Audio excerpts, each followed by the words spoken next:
Ассаляму алейкум, харлах шамлар. Витаю в эфире телеканала АТР. Вы смотрите информационную программу «Бугунь». В студии для вас работаю я, Гульсум Халилова. И сегодня в рамках нашей программы информационной мы, конечно же, будем говорить на тему временно оккупированного Крыма. Будем обсуждать различные новости, которые непосредственно касаются Крыма. И начнем со следующего информационного сообщения. Вчера в нашей студии был министр иностранных дел Украины Дмитрий Кулеба, который сказал, что мы должны понимать, что если будет переговорный формат по Крыму, Россия в нем участвовать не будет. Давайте послушаем его прямую речь. Ми в МЗС зараз працюємо над тим, щоб такий формат придумати і внести його на розгляд президента. Інше питання, що можна формат придумати, але ще треба залучити в нього потрібних учасників. Ми маємо розуміти, що будь-який формат щодо Криму, переговорний формат щодо Криму, такий от спеціалізований, така платформа не буде включати Росію, тому що вона просто відмовиться брати в ній участь. Ну а с нами сейчас на прямой связи экс-депутат Держдума Российской Федерации Илья Пономарев. Алло, Илья, здравствуйте. Доброго дня. Добрый день. Ну вот только что вы услышали заявление министра иностранных дел Дмитрия Кулебы, который сказал, что наивно было бы предполагать, что Россия будет участвовать в каких-то переговорах по Крыму. Тогда есть ли смысл создания какой-то переговорной площадки по вопросу восстановления суверенитета Украины над Крымом, если там Россия принимать участие не будет? Ну, смысл, безусловно, есть. Я с министром абсолютно согласен, потому что действительно, пока Путин у власти в Кремле, то Россия будет отказываться вести какие бы то ни было переговоры на эту тему. Но важно, чтобы международное сообщество не забывало про эту проблему, потому что с очень высокой вероятностью, возможно, даже в этом году Украина сможет о чем-то договориться с Россией по вопросу Донбасса. И после этого, конечно, многие страны, особенно европейские, которые давно мечтают восстанавливать экономические связи с Россией, они для себя такую галочку поставят о том, что вот, дескать, значит, мир наступил, все в порядке, ну, значит, возвращаемся к нормальным торговым отношениям. Нужно все время напоминать про проблему Крыма, которая, скорее всего, будет решаться так же, как решила, в свою очередь, проблема стран Балтии. Какое-то время эта территория будет оккупированной, но после этого правда восторжествует. Угу. Ну, действительно, и вы отметили, и Кулеба отметил, что было бы наивным предполагать, что все-таки Россия по доброй воле согласится вот начать какие-то переговоры по Крыму. Но речь, наверное, идет о создании какого-то международного механизма, усиления давления на Российскую Федерацию, впоследствии которого вынудить Россию сесть за этот стол переговоров. Как вы думаете, какие это могут быть разработаны механизмы? Ну, есть механизмы санкционный. На мой взгляд, международное сообщество должно быть гораздо более последовательно с точки зрения наказывания тех российских компаний, которые помогают оккупации. Хотя далеко не все даже госкорпорации в России берут на себя этот риск. Хорошо известно, что, например, там тот же самый Сбербанк в Крыму не работают там и кредитные карты, не работает часть сотовых операторов и так далее. Но есть компании, которые, наоборот, участвуют и никоим образом их за это не наказывают. Те же самые авиакомпании, например, которые летают в Крым, имеют возможность совершать полеты в другие страны мира, хотя для других стран, например, для Турции и Северного Кипра международное сообщество занимает совершенно другую, гораздо более жесткую позицию. Вот здесь, конечно, Украине надо играть главную скрипку. Необходимо довести до конца дела, связанные с аннексией, например, газовых месторождений в Черном море, получить, соответственно, компенсации, добиться военной защиты тех украинских активов, которые есть в этом регионе. И это все абсолютно возможно и реально, и без участия Российской Федерации. А что бы мощно бы ударило по России, по-вашему? Ну, я всегда считал, что самый мощный инструмент давления – это санкции персональные. Не вот экономические, там, то, что называется, секторальные, а именно персональные. Потому что в конечном итоге большое количество путинских дружков не только ездят в Крым, что как бы еще там куда ни шло, но они же там приобретают активы, они там что-то строят, то есть они тем самым закрепляют российскую собственность над этой оккупированной территорией. И вот за это, конечно, должны следовать наказания, которые на данный момент никаким образом не накладываются. Ну, персональные санкции в отношении кого? Могли бы вы назвать несколько фамилий? Ну, во-первых, это, безусловно, все депутаты Государственной Думы, члены Совета Федерации, которые изначально это решение принимали. Подавляющее большинство из них избежало какой-либо ответственности за то, что происходит. Правительство, которое занимается, собственно, организацией финансирования оккупационных действий. Прям берите по списку, что называется, министров и начальников ключевых департаментов, вы получите, соответственно, этот список. Ну и ряд просто крупных бизнесменов, которые поспешили, значит, показать Путину, насколько быстро они бегут впереди паровоза, покупая активы в Крыму. Ну вот если говорить о международной какой-то площадке переговорной по Крыму, как вы думаете, какие страны должны участвовать в этой площадке и вот разрабатывать соответствующую какую-то дорожную карту вот согласованных каких-то шагов по Крыму? Ну, с точки зрения смысла, конечно, прежде всего важно, чтобы участвовали страны, составляющие большую семерку. Во вторую очередь страны, которые составляют большую двадцатку. Но мы понимаем, что у всех у них будет на самом деле разные нюансы в их политической позиции. И одно из главных препятствий вот в текущий момент времени — это то, что, например, европейцы, они четко говорят: давайте не выдвигать в кавычках неконструктивные требования по Крыму, давайте сначала добьемся мира на Донбассе, а потом уже с Путиным будем говорить про Крым. Ну вот здесь, с одной стороны, есть рациональное зерно в этом, потому что действительно всем хочется прекратить войну, но с другой стороны, конечно, российская дипломатия будет использовать это для того, чтобы Крым потом никто и не вспомнил.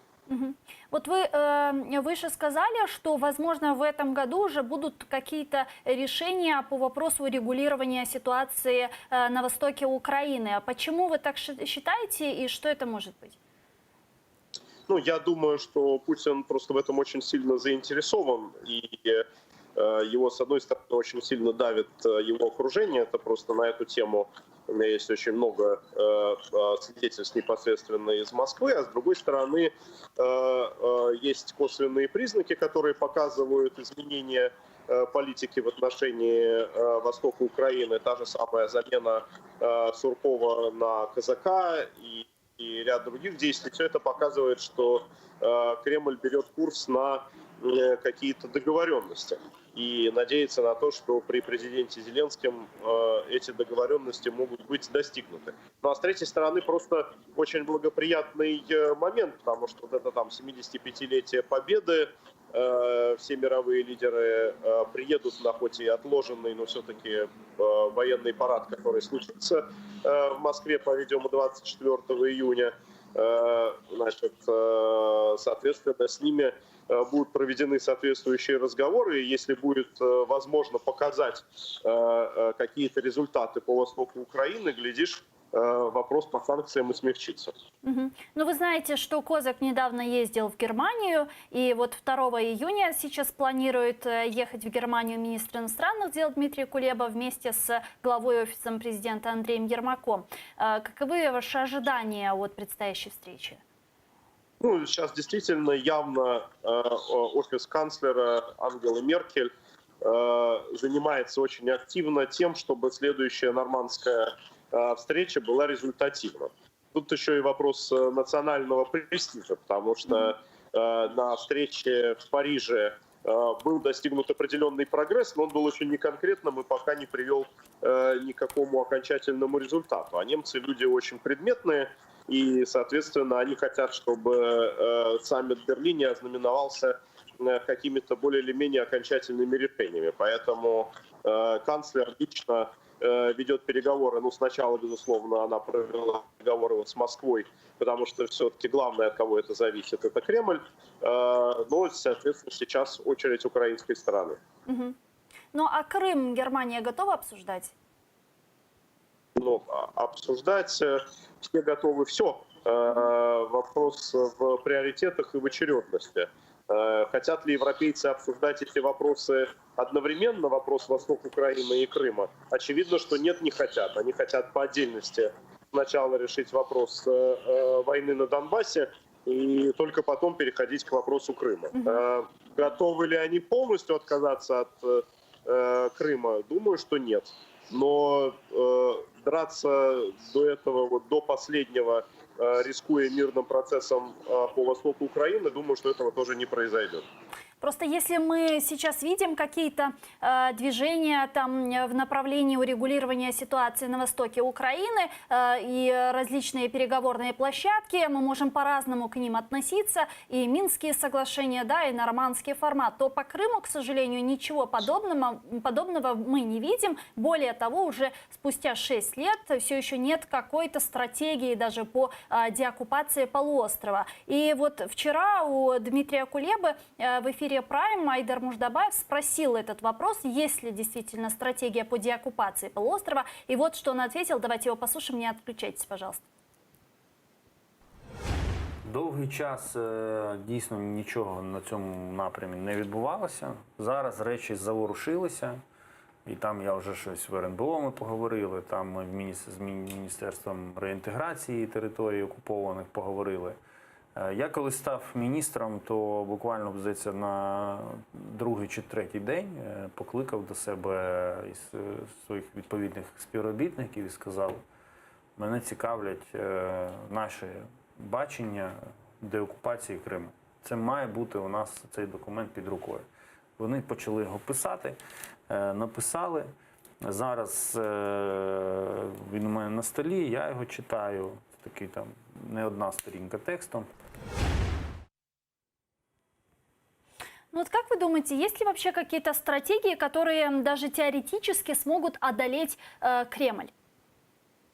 Ну, еще раз скажу то, что я говорил с самого начала. Я считаю, что пока Путин в Кремле, никакого принципиального результата здесь не будет. И в этом смысле, конечно, содержательной стратегией с точки зрения Украины была бы стратегия поддержки всех сил внутри России, которая бы помогла Путина оттуда убрать. Это не является нерешаемой задачей, более того, рано или поздно она очевидным образом произойдет. Пока он там, этот вопрос можно решать только военным путем, а понятно, что на это, наверное, никто не пойдет.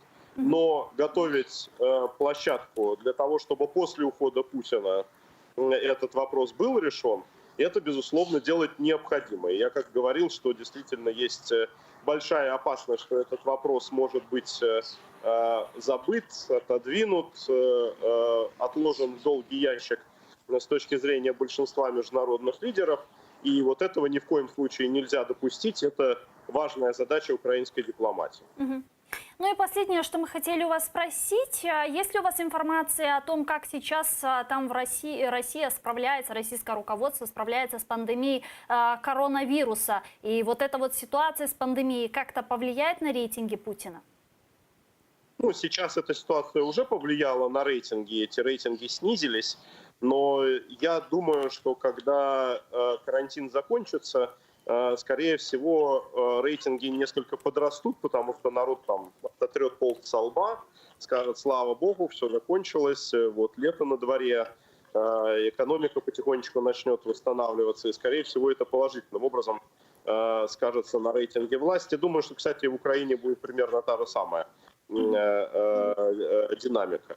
Но проблема, она, тем не менее, есть, и сейчас Кремль принял решение начать смягчать карантин парадоксальным образом в момент, когда, в общем, пик заболеваемости. Они это деликатным образом называют это плато, так же, как у нас, когда падение экономики, это называется отрицательный рост. Но что такое плато? Это, собственно, вершина горы.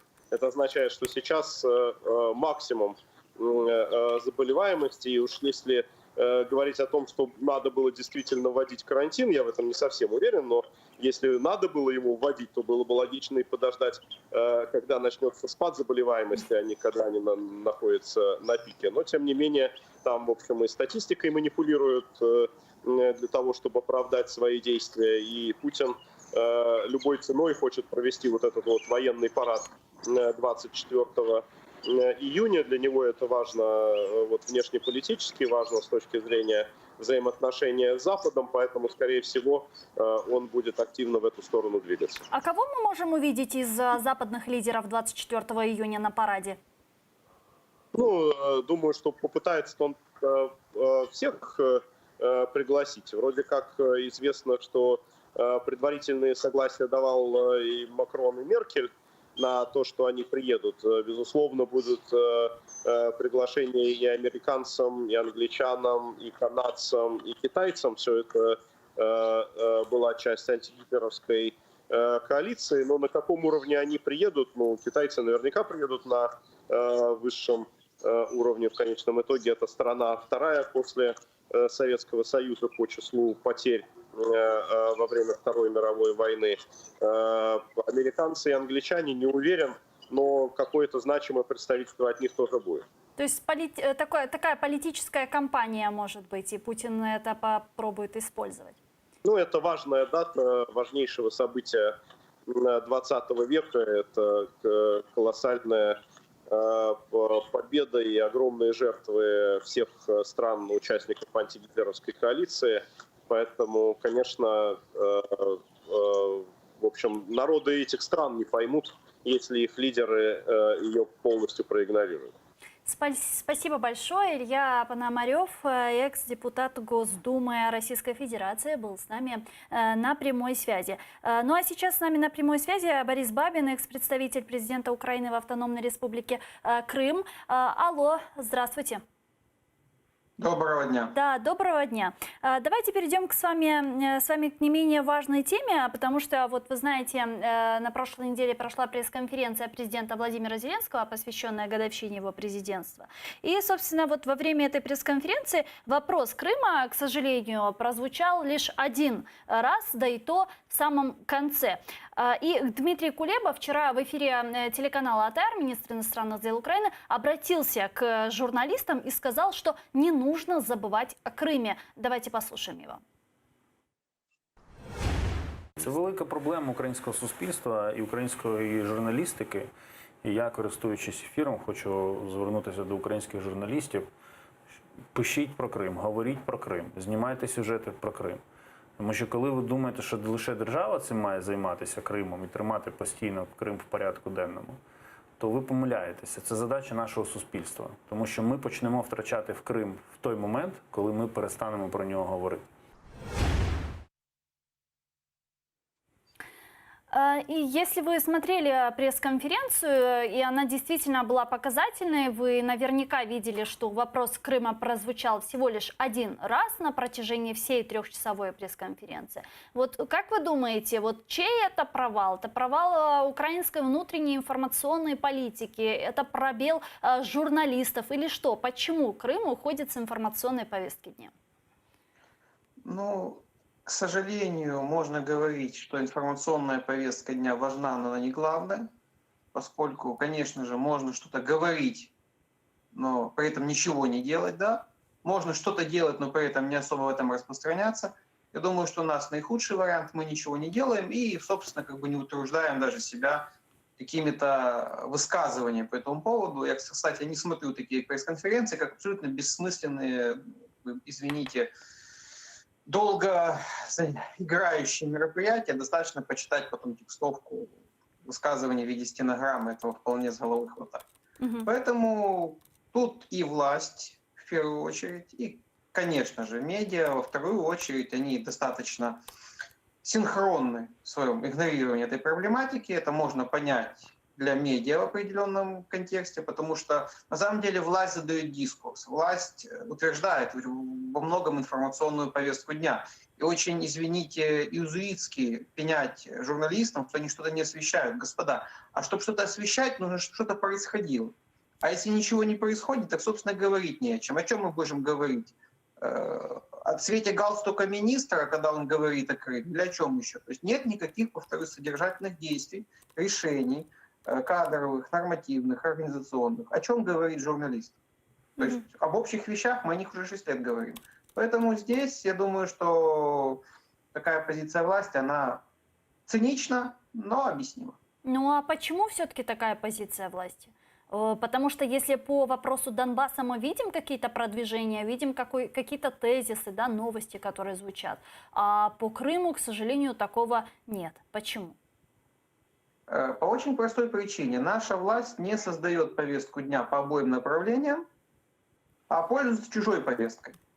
Если мы на Востоке играем по правилам, установленным другой стороной конфликта, весь Минский процесс установлен другой стороной конфликта, это не наша идея, это не наше ноу-хау. Мы полностью играем в ту игру, за стол в которой нас посадили. Именно поэтому там есть новости, есть какие-то телодвижения, какие-то поездки, заявления. То есть это не наша инициатива на самом деле, это просто мы угадываем, под каким из наперсков шарик, да, хотя его там давно уже нет. И по Крыму просто с нами никто не хочет говорить, поэтому, собственно, и повестки нет. Раз никто нам свою повестку не навязывает, то, собственно, мы тоже не имеем. Это тоже очевидно, поскольку власть и нынешняя, и 4 года назад, и 5 лет назад, она не способна генерировать самостоятельно какие-то повестки.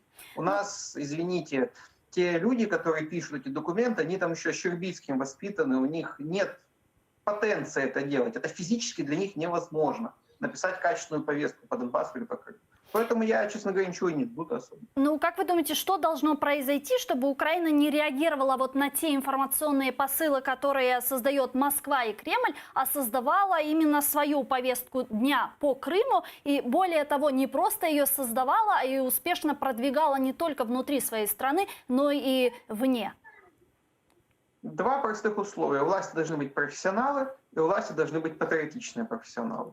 Поскольку ни первого, ни второго мы не наблюдаем очень давно, поэтому как бы это все, к сожалению, достаточно отвлеченный от реальности разговор.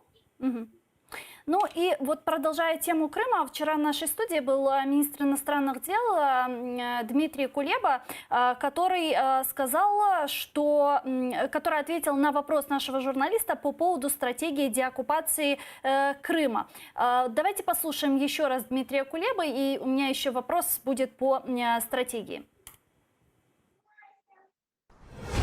Довгий час дійсно нічого на цьому напрямі не відбувалося. Зараз речі заворушилися, і там я вже щось в РНБО ми поговорили, там ми з Міністерством реінтеграції територій окупованих поговорили.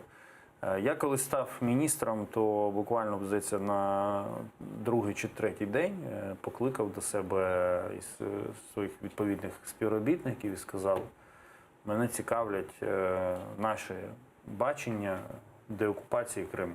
Це має бути у нас цей документ під рукою. Вони почали його писати, написали. Зараз він у мене на столі, я його читаю. Це такий там не одна сторінка текстом. Ну и вы слышите, Кулеба сам подтвердил, да, что долгое уже время, уже почти 6 лет, стратегии по деоккупации Крыма, к сожалению, не было. Как так получилось, что действительно прошло 6 лет с момента военной интервенции России и оккупации Крыма, а стратегия все так же и не появилась? Почему так происходит? Ну, во-первых, как я уже говорил, невозможно создать собственные повестки. Да? Мы не можем это сделать. Нет профессионалов. Второе. Мы заведомо ложно ставим цель. Дело в том, что если бы мы действительно хотели этим заниматься, конечно же, не МИД и, например, не Мининформполитики, как это было раньше, были бы основными органами, отвечающими за этот вопрос. Да, конечно же, вопросы внешней политики в этом измерении важны, но не дипломатия обеспечит нам успех на этом мероприятии, а комплекс всевозможных мероприятий, в том числе и дипломатических. Поэтому, если что-то лежит на столе министра иностранных дел, оно касается в первую очередь Министерства иностранных дел, то есть то, что мы будем красиво говорить на внешних площадках. Но очень часто это важно и нужно, но это не решающее для вопросов деоккупации. Что же отсутствие документов? Здесь очень просто все. Для того, чтобы говорить о стратегических вещах, нужно мыслить стратегически, чего у нас нет и, к сожалению, навряд ли в ближайшее время появится. Тактически документы, конечно же, принимались и, естественно, не исполнялись. Вот как раз сейчас начался судебный процесс по неисполнению представительством президента Украины в Крыму плана неотложных мероприятий по деоккупации Крыма. Этот план был принят в 2018 году, до конца 2018 он худо-бедно исполнялся, в 2019-2020 он просто саботировался новым руководством страны, новым руководством правительства. Теперь мы имеем документальное подтверждение того, что план не исполнен, и даже никто и не брался за него. Конечно же, очень удобно говорить теперь о каких-то бумажках, которые лежат на столах, поскольку те не бумажки, а нормативные документы, которые уже были, они никем, собственно, не исполнялись. То есть мы можем в эту игру вечно играть, рассказывать о каких-то феерических документах и потом удивляться, почему ничего не происходит. Что же, собственно, деятельности МИД? Могу открыть секрет Полишинеля. Да, действительно, МИДу было поручено что-то сделать такое, чтобы можно было кому-то показать. Мы это знаем, потому что чиновники МИДа судорожно бегали по Киеву, искали экспертов, кто им это напишет.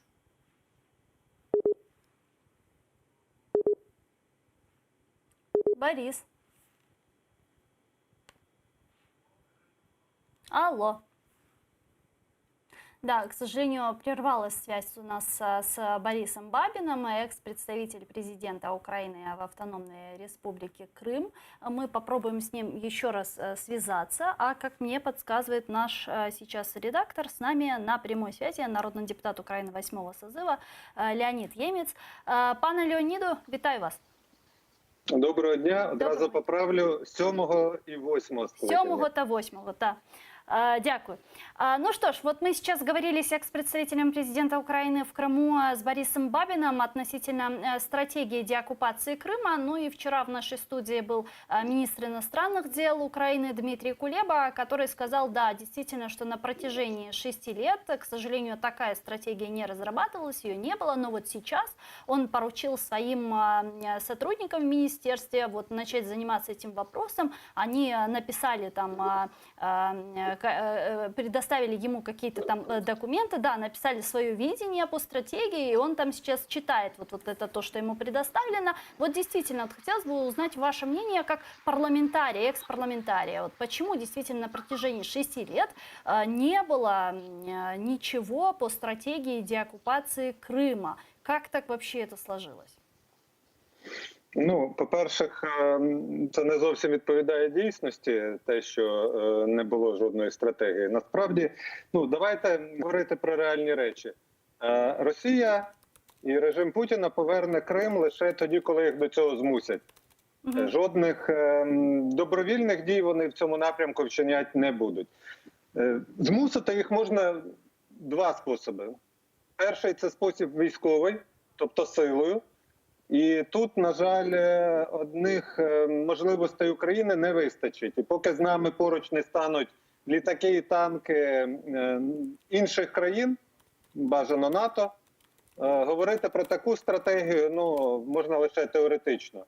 І другий реальний план повернення Криму – це примусити Росію виконати міжнародне право через санкції. Власне, той момент, коли порушення міжнародних правил в частині анексії Криму стане для них більш незручним, ніж ті санкції, які будуть впливати на їх економіку. Власне, за цих 5 років Росія втратила близько 350 мільярдів доларів через свою агресію. І, відповідно, через санкції, які на неї були за це покладені. І продовжує втрачати кожен рік дуже великі гроші, які сьогодні, м'яко кажучи, не є зайвими. Тому я абсолютно переконаний, що рано чи пізно Росія Крим поверне. І єдине, що може стати тут завадою, це якщо Україна сама відмовиться від повернення Криму. Я дуже сподіваюся, що нинішня влада або будь-яка інша влада не зробить такої стратегічної помилки. А інша стратегічна помилка – це відмовитися від збереження і поглиблення санкцій. Бо саме санкції сьогодні єдиний інструмент тиску на Росію. Ніякі переговори, ніякі інші стратегії, окрім примусу і тиску, на Росію не працюють і не спрацюють.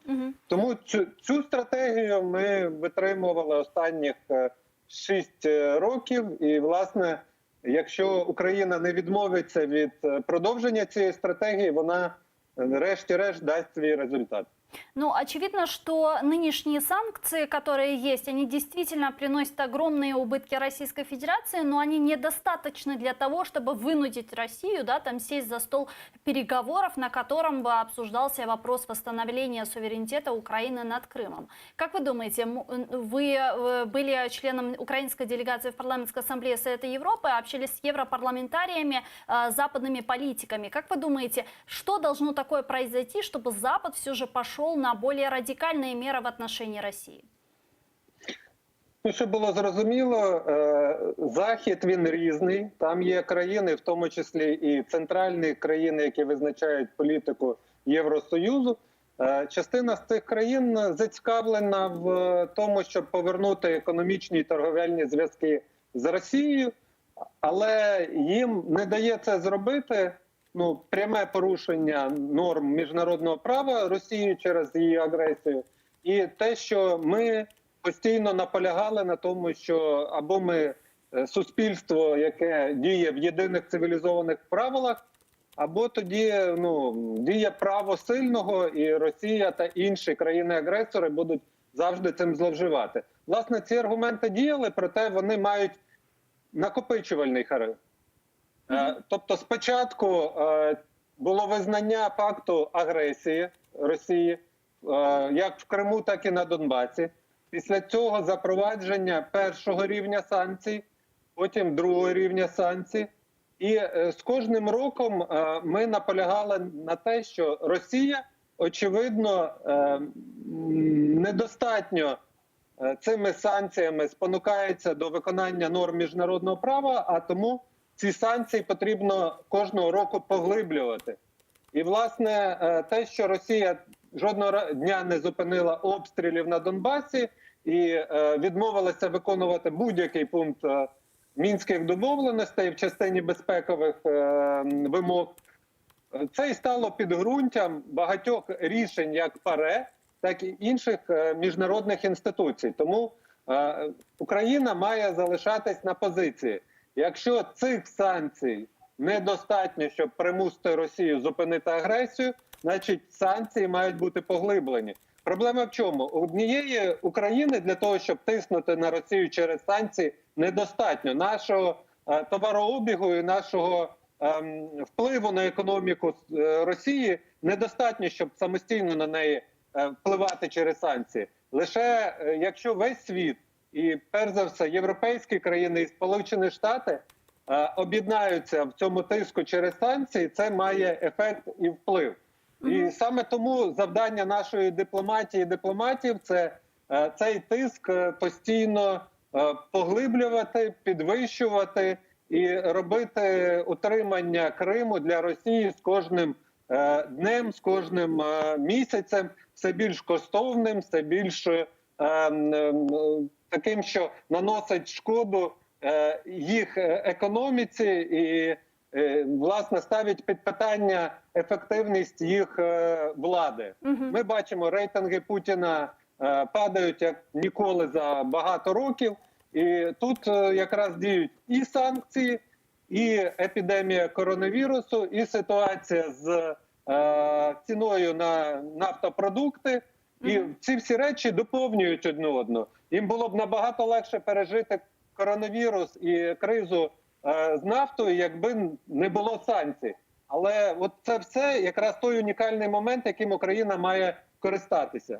Леонид, не отключайтесь, пожалуйста. Вот перед вами мы разговаривали с Борисом Бабиным, экс-представителем президента Украины в Крыму. И вот мы говорили про стратегию деоккупации Крыма и о том, что Украина должна создавать свою повестку дня. Борис, слышите меня?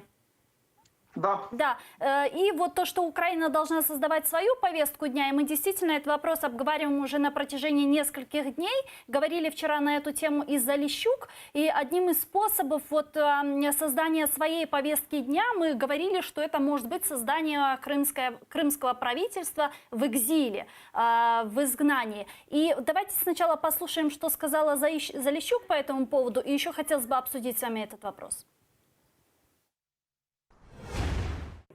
Що стосується уряду в екзилі, я особисто підтримую цю думку. Повторюся, вона співпадає з головним принципом, з моєї точки зору, який повинен діяти відносно Криму. Це проактивність. Це постійна увага, це рішення, це задіяння міжнародних майданчиків, політичних, судових, експертних, соціально-мережевих і так далі. Тому однозначно вважаю, що так, і хотілося б, щоб президент Зеленський більше приділяв цьому увагу. Я вважаю особисто, це має бути Київ, однозначно, де ухвалюються всі рішення. Прем'єр в екзилі повинен постійно заходити до президента, до прем'єра, до Кримської прокуратури, до прокуратури, де багато збирається, документуються злочини проти людяності, військових злочинів і так далі. Вважаю, що вони повинні бути тут і багато де за кордоном. Борис, вообще были ли разговоры о создании крымского правительства в экзиле? Как вы считаете, поможет ли это и приблизит ли вот такое вот решение создания, воссоздание крымского правительства здесь, на материке, где оккупацию Крыма приблизит? Ну, разговоров таких много. Как правило, их ведут люди, далекие от конституционного права. Напомню, что автономная республика Крым – это автономия. И основным органом власти автономии является Верховная Рада Автономной Республики Крым. Именно и только она может сформировать любое правительство. В демократической стране такие структуры избираются выборами. Других механизмов не существует. Соответственно, мы должны предусмотреть сначала механизм интерактивного, дистанционного или временного проведения выборов, соответственно, в Верховную Раду Крыма и, возможно, еще даже и в Горсовет Севастополя. Верховная Рада Крыма сможет теоретически, конечно же, избраться в Минкрыма. Пока ее не существует, все остальное, это, извините, будет воспринято нашими международными партнерами и юристами внутри страны, ну, просто какой-то, извините, ну, абсолютно неправомерные политические шаги. Это первое. Второе. У нас куча государственных органов по Крыму разного калибра. Есть правоохранители, которые, к сожалению, сегодня, можно констатировать, полностью контролируются другой стороной конфликта, но уже с песни слов не выкинешь. Есть представительство президента по Крыму. Если уж нужен какой-то человек, который везде ходит и везде говорит о Крыме, вот он, пожалуйста, постоянный представитель, он назначается указом президента, и таково имеет место быть, у него есть заместители. То есть в данном случае мы имеем абсолютно четкую структуру, предусмотренную Конституцией, которая способна вполне от имени государства реагировать на данные вопросы как на внешнеполитическом уровне, так и внутри страны. Другой вопрос, возможно, что кто-то не может это делать, обладая широчайшими полномочиями на этой должности. Но это, извините, уже вопрос не к органу, а к человеку. Также абсолютно логично было бы, если бы кто-то всерьез-то хотел, поднять вопрос о воссоздании Севастопольской город-администрации. В отличие от автономной республики Крым и правительства автономной республики Крым, которое формируется Верховной Радой Крыма, Севастополь не автономия. Это абсолютно специфический город, где власть назначалась именно центральной властью Украины. Ничто, повторюсь, с 2014 года и по сегодняшний момент не мешало президенту Порошенко, президенту Зеленскому назначить главу Севастопольской городской администрации. Вот тут как раз просто нет никакого желания. Более того, когда такие вопросы в свое время обсуждались с клерками администрации президента, у них были квадратные глаза, а что такое там есть администрация, да, ой, извините, а мы не знаем, мы тут недавно работаем. Поэтому подчеркну, по Крыму воссоздание возможно только через представительскую институцию, которую очень сложно воссоздать. Фактически роль такого органа может и должно исполнять представительство президента по Крыму, что, к сожалению, не происходит в последнее время. Также по Севастополю можно назначить, если это нужно, тут проблемы юридической нет, главу и какой-то маленький штат Севастопольской город-администрации, пожалуйста, это возможно. Если представительство по Крыму не справляется, давайте в помощь ему назначим севастопольского губернатора. Но, как мне кажется, повторюсь, тут вопрос исключительно в перестановке кровати в определенном месте, ну, заведении, а не иной. Поэтому давайте все-таки работать с тем, что уже есть, давайте спрашивать, вот как раз скоро будет год назначенного представителя президента в Крыму, а о его достижениях за этот год. И может быть действительно какой-то работе над ошибками. Мгм. Ну вот действительно, у нас же очень много органов, ну немного, но есть органы Безусловно. по Крыму. Да, это представительство президента Украины в Крыму, прокуратура Крыма, Главное управление МВД Украины в Крыму. И был даже орган уполномоченного президента по вопросам крымско-татарского народа. Пока что его возглавлял Джемилев, был уполномоченным. Сейчас этого органа нет. Есть Министерство по вопросам временно оккупированных территорий. И значит, вот эти все органы, украинские эксперты вот критически оценивают степень их эффективности. Некоторые говорят, что да, де юра они есть, но де-факто не работают. А вот как вы оцениваете степень эффективности? Ну, повторюсь, действительно органов много. И я думаю, что создавать еще дополнительные органы к существующим не самая лучшая идея. Касательно уполномоченного президента по делам крымско-татарского народа уточню, что орган существует. Да, существует. И существует секретариат уполномоченного, люди зарплату получают. Просто уполномоченного не назначились за год. А так орган теоретически есть. Точно так же, как теперь представитель уполномоченного Верховной Рады по правам человека по Крыму. Органов огромное количество. К сожалению, их деятельность либо по линии правоохранителей, это можно говорить сегодня, работает немножко не на то государство, которое формально не представляет, это уже говорится постфактум. Если мы говорим о представительстве, тут как минимум, к сожалению, просто пока можно говорить об отсутствии результата за год работы.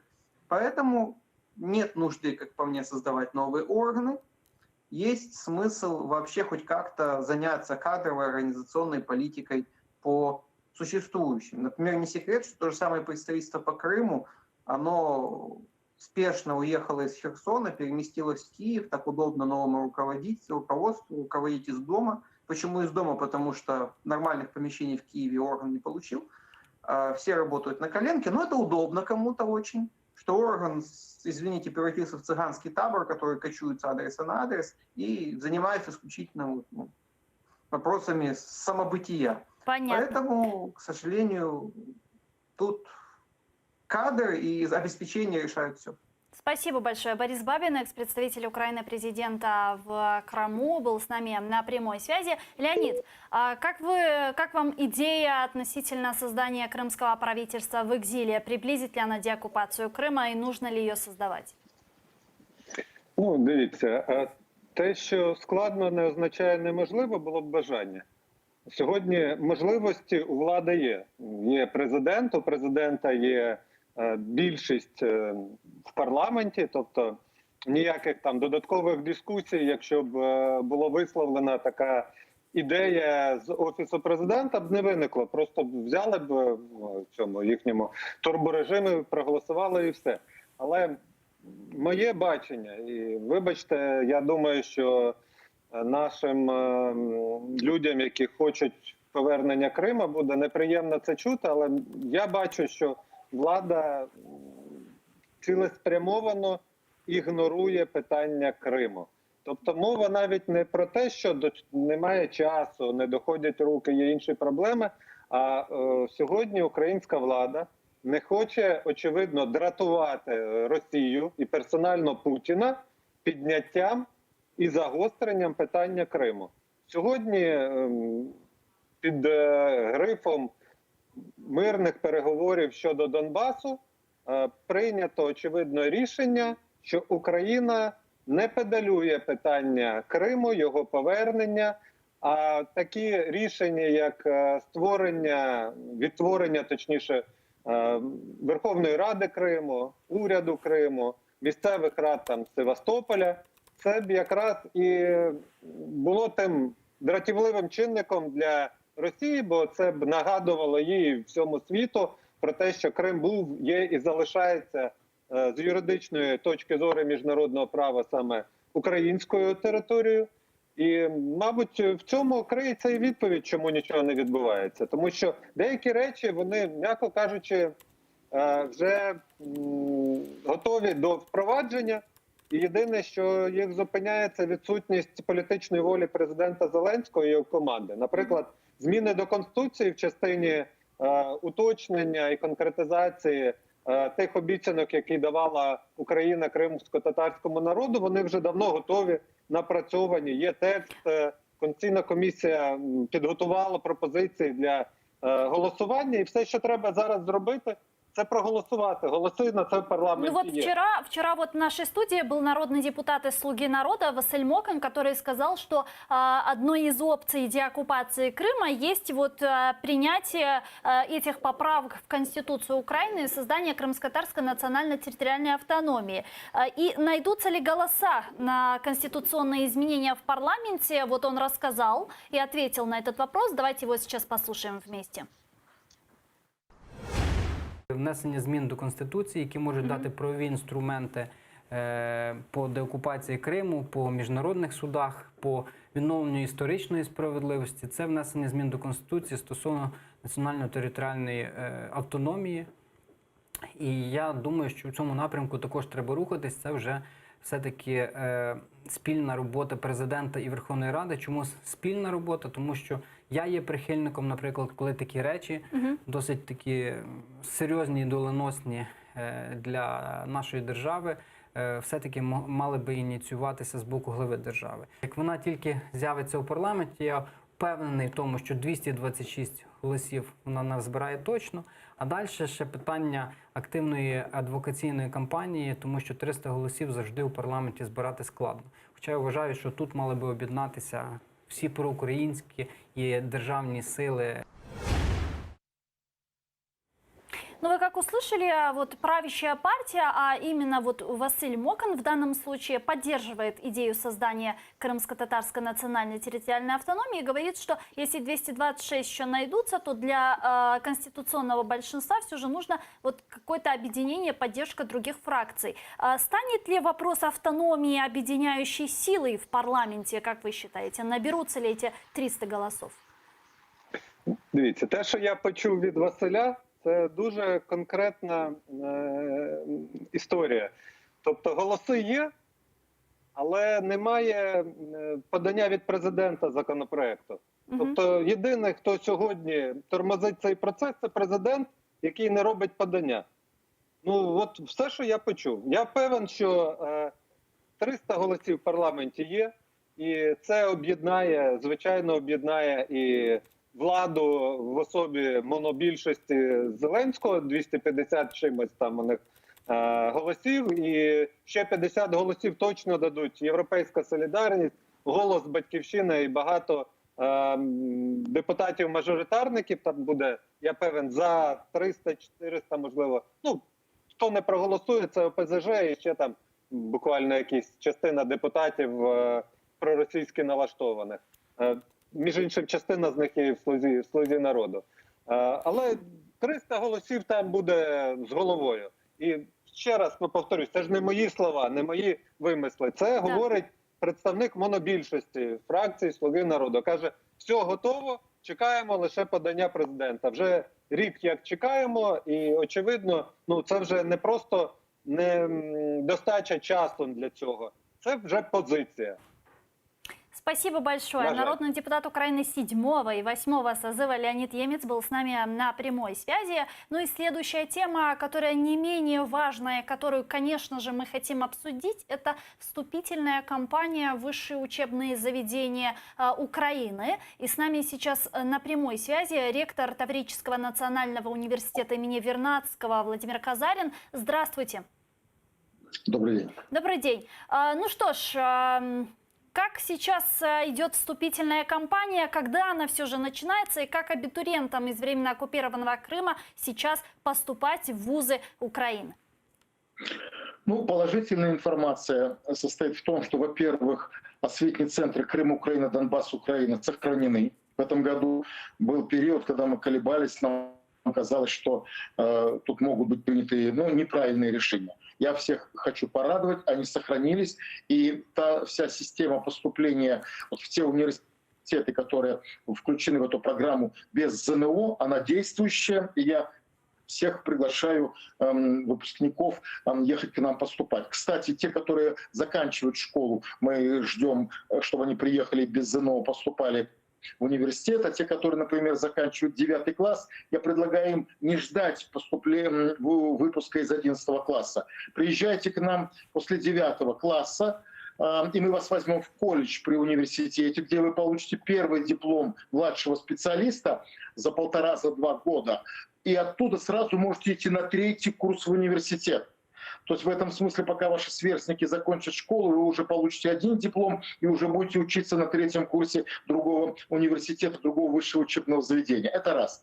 Второе. Подчеркиваю, приезжайте с любыми документами. Это может быть паспорт с двуглавыми орлами, это может быть аттестат с двуглавыми орлами. Можете приезжать без паспорта, привезите нам свидетельство о рождении, которое подтверждает, что вы родились в украинское время, в украинском Крыму. Этого тоже достаточно. Значит, будьте уверены, что наши работники окажут вам полную помощь в подготовке и поступлении в университет. И напоминаю, процедура очень простая. На базе школы, которая к нам прикреплена, вы сдадите в рамках школы, не пугайтесь, мы вас перед этим еще и подготовим. В рамках школы сдадите украинский язык, украинскую историю, а потом у нас сдадите профильный экзамен на тот или иной факультет и будете поступать. Если вдруг вы не сможете пройти, например, на бюджет в наш университет, например, может быть, балл какой-то будет не очень высоким, мы возьмем вас на контрактное обучение, но в 80% случаев в сентябре и в октябре министерство рассматривает наши дополнительные заявки на получение бюджетных мест для детей с оккупированных территорий. Это касается только этой категории детей. И они нам дают эти дополнительные места.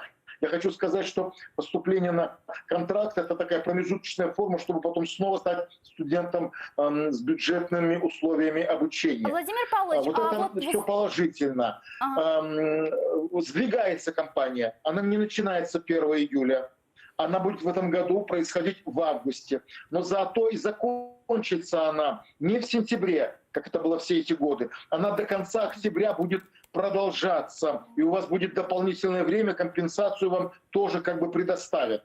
Поэтому позже начнете, но значительно позже будете заканчивать. Скажите, а в условиях пандемии коронавируса как сейчас есть ли какие-то изменения вступительной кампании? Может, отсрочили, когда вот начинается сдача ВНО? Сдача ЗНО тоже перенесена на август, там тоже есть задержка. Поэтому те, которых интересует ЗНО, некоторые крымчане, я знаю, учатся в школах Херсонщины и Николаевской областей. И они там готовы сдать ЗНО. Вы можете это сделать и потом ехать поступать к нам через ЗНО. Поэтому все для удобства студентов минимум на месяц сдвинуто во времени. 1 июля она не начинается, она начинается в августе. Да, в августе. И вот скажите, вот давайте представим, что перед вами сейчас сидит вот просто абитуриент из временно оккупированного Крыма, у которого в руках Филькина грамота, имеется в виду вот оккупационные документы, аттестат о средней школе. И вот как бы вы переубедили этого человека, что нужно поступать именно на материковую часть Украины, высшие учебные заведения, а не в крымские? Очень просто, думаю, его в этом убедить. Я ему скажу, что диплом крымских вузов, так как это зона оккупации и аннексии и находится под санкциями, не признается нигде в мире, кроме Российской Федерации. Китайские студенты, которые в какой-то период там получили такие дипломы, приехали к нам из Китая, потому что им там сказали: езжайте в Украину и получайте настоящий диплом. Этот диплом мы не признаем. Наши с такими дипломами пробовали в Польшу ездить, Польша их вернула, сказала, что мы не будем с этими дипломами с вами разговаривать. Некоторые крымско-татарские студенты, выпускники ездили в Турцию. Турция не признает этот диплом, тоже вернула их для того, чтобы они у нас доучились и получили нормальный диплом.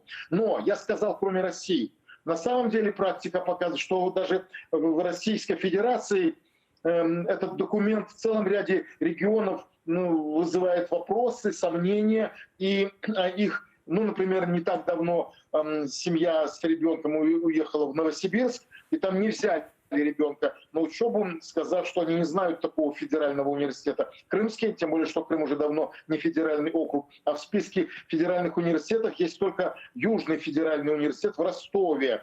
Я думаю, что это пролог к тому, что Крымский федеральный в ближайшее время вообще станет в лучшем случае филиалом Ростовского федерального университета, а то и просто его преобразуют в государственный, Крымский государственный университет.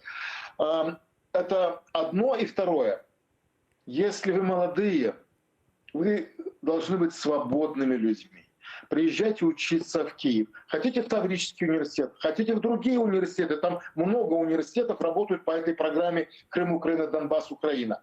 И учитесь в наших университетах. Параллельно начинайте учиться в Польше. Хотите, учитесь в странах Балтии. Хотите в Китае. Вы будете здесь учиться год, прерывать учебу, ехать на год, на два в любую эту страну, там набирать компетенцию. Мы признаем здесь их зачеты и экзамены, они признают наши, и в итоге по окончании вы имеете реальную возможность получить диплом Таврического, например, университета, Украинского университета. Но к этому второй диплом польский, второй диплом литовский, второй диплом турецкий и так далее, и так далее.